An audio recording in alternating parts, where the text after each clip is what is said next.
There is never a shortage of backstage drama at the Metropolitan Opera.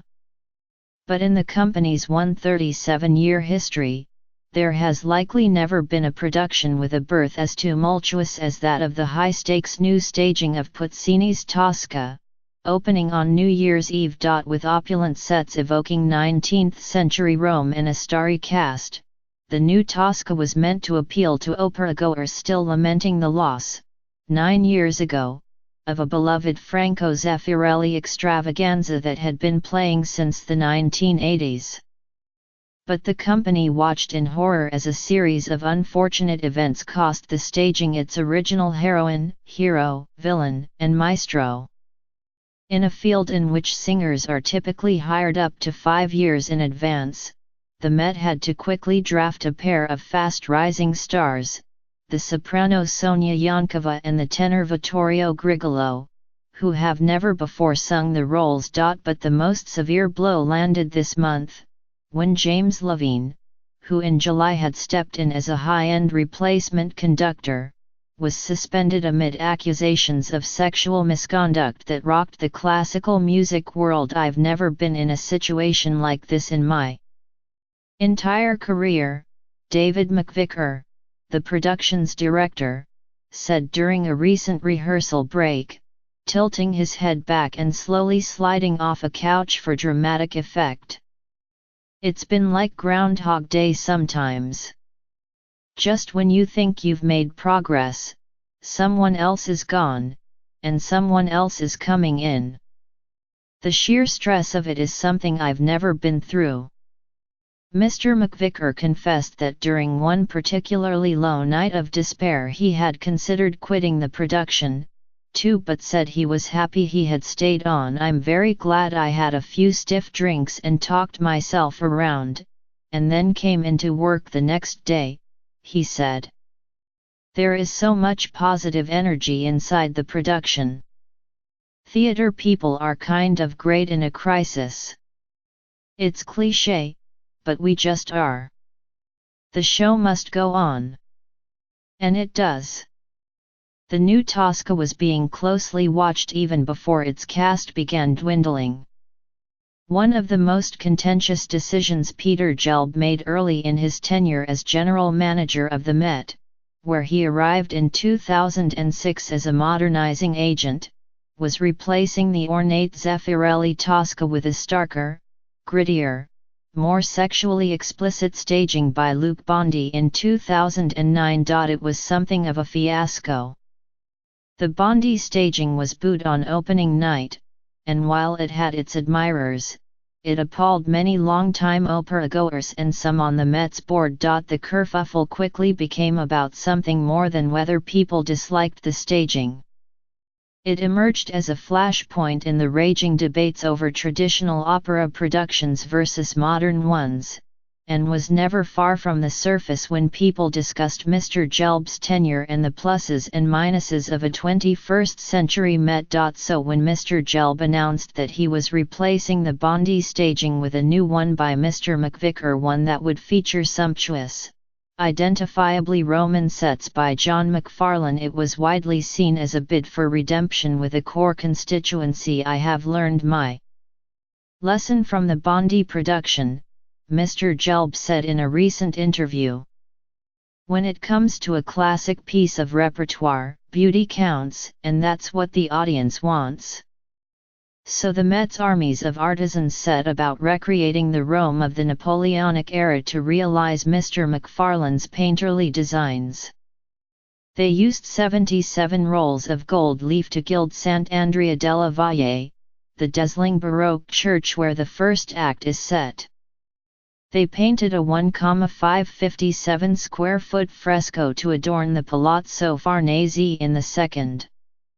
And they sculpted a statue of the Archangel Michael to stand atop the Castel Sant'Angelo in the third. Mr. Gelb engaged a gilded set of singers to populate the finery. Then things stopped going according to plan.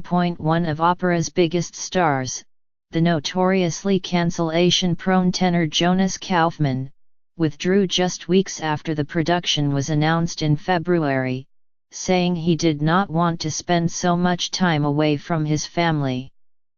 Mr. Gelb, aware of Mr. Kaufman's history of no-shows, had already lined up Mr. Grigolo as a backup. That turned out to be just the overture. The soprano Christine Pillay, the original Tosca, withdrew in June, citing personal reasons after receiving mixed reviews in the role elsewhere. Ms. Yankova, who has recently emerged as one of the Met's true prima donnas, stepped in, cheering many opera-goers. Then another shoe dropped.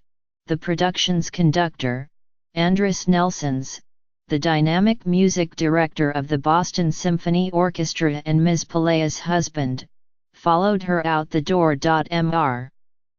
Levine, who began his legendary Met career with a performance of Tosca in 1971, agreed to replace him, only to be suspended this month when the Met opened an investigation into accusations that he sexually abused 4 men decades ago, when the men were teenagers, or his students' accusations he has called unfounded.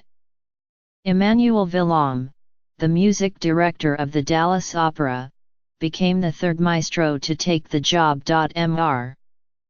McVicker said that the news about Mr. Levine had shaken the company. "We're visitors," he said of his production team. "But for our colleagues who are here all the time, that was such a profound body blow. So we had to get over that."